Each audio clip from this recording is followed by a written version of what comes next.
everybody. Today I'm talking about July planetary news. And July is very interesting. Planets are kind of quite benign in a holding pattern. But there are some aspects. One is about Saturn's responsibility, because Saturn is the only planet out of the Rahu Ketu axis. And secondly, it is the start of the Gandanta season with Mercury and Venus both going through Cancer Leo Gandanta. Let us explore.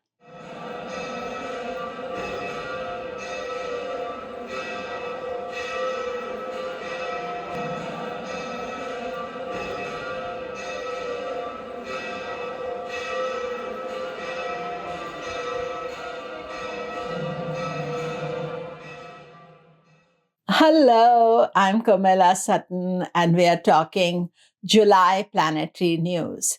I want to remind you that my Goddess Temple trip, which is happening in November 2024, 27th November to 8th of December, the early bird is coming up on 21st of July.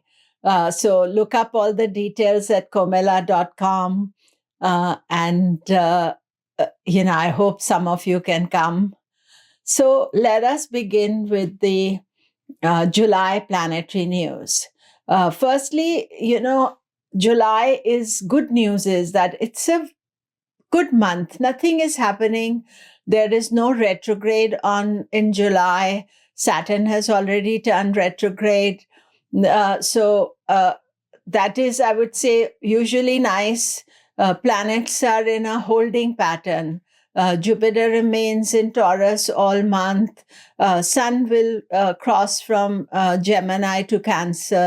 And then we have on 21st of July, Guru Purnima. So all day on 21st of July, celebrating of the great gurus from time immemorial. We honor them.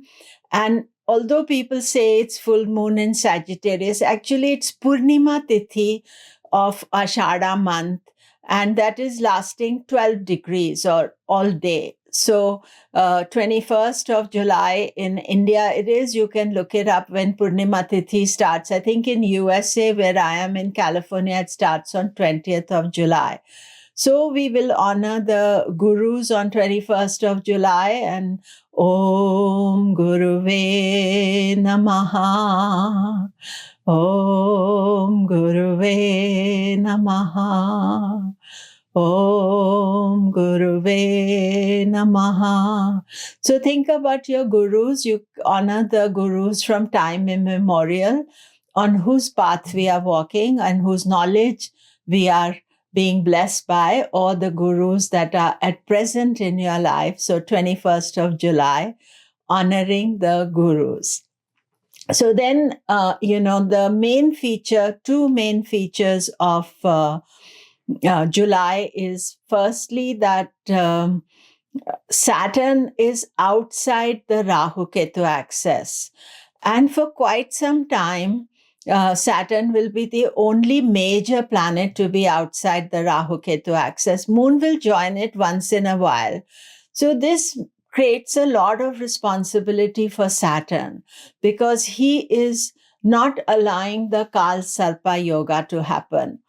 And, when Kala Sarpa Yoga is there, the life can be very unsettled and unsure. So we don't have any Kala Sarpa this year because Jupiter, Saturn are opposite ends of the Zodiac. But all the planets being one side of Rahu Ketu and Saturn being the other side, that means that we should all be patient, be conscious of our karma, what we want to do, take responsibility for our actions. And that is the most important thing. Now, the other factor about Saturn is that in July, he only moves very slowly. He is retrograde, and he is making us account for some old karma, old things that we have done, looking in the immediate past, that some things that need sorting out. but he's very slow just now. But key thing is he's turned retrograde. So most of his issues that the retrograde brought was around 29th of June, which I made a video last month about it, but 27th to 29th, 30th of June.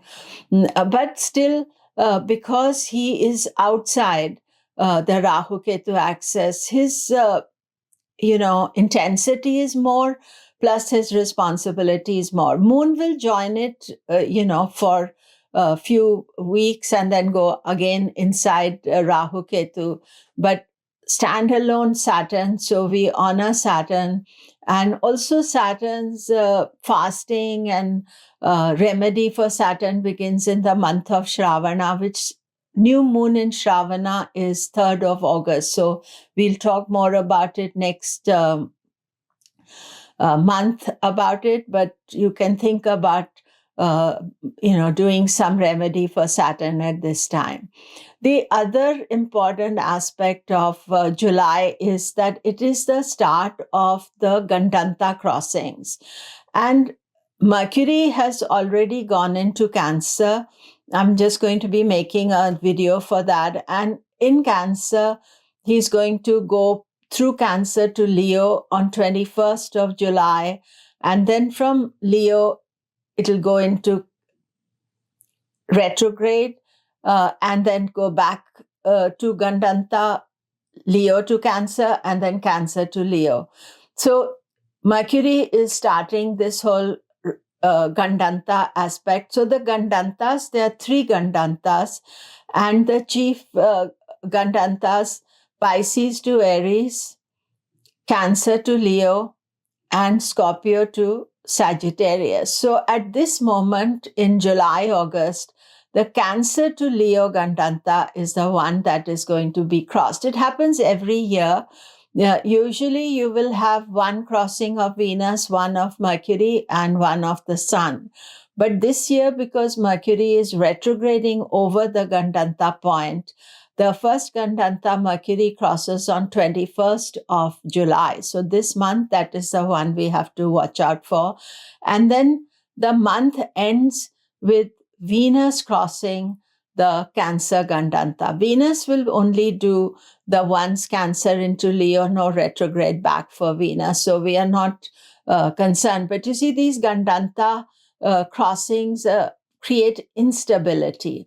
And then on 16th, 17th August, Sun will cross the Gandanta, and then twice more of Mercury Gandanta. So we have to be conscious of ourselves. All signs, it doesn't matter what sign you are, what all signs have to be conscious that we are, keeping our balance, and especially around the day that Mercury and Venus cross through Gandanta, and then in August as well.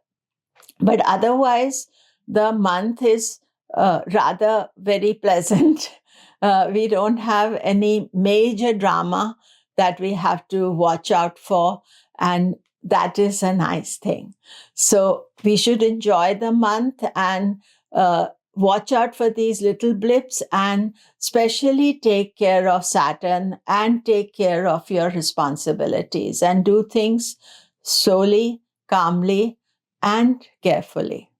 That is it for today. Do remember to subscribe, press the bell notification. Thank you.